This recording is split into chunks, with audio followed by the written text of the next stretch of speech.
Good morning. I was just recalling a story that I also told in The Compound Effect about how about over a decade ago I was asked to be a partner in a new startup venture.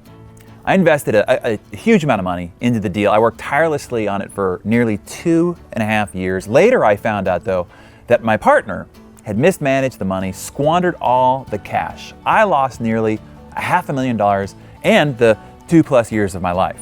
I had a case to sue him, but I didn't. In fact, later, he had a personal situation, asked me for money, and I lent it to him happily. The bottom line was this: the loss was my fault.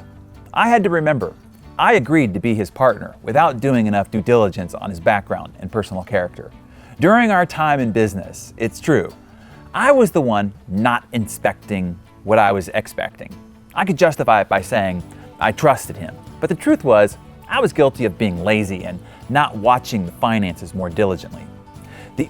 Not only had I made the choice to start this relationship and this business, but I'd also made many choices to ignore obvious red flags and warning signs because I chose not to be completely responsible for the business. In the end, I was completely responsible for the results. Now, when I learned of the wrongdoings, I chose not to lose any more time or sleep fighting over it. You see, I learned long ago, if you spend time fighting something in the past, you're not only walking backwards, you're also no longer moving forward.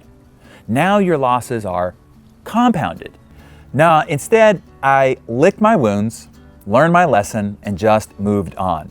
Again, not because of any moral high ground, but because it was the most productive and financially prudent thing to do.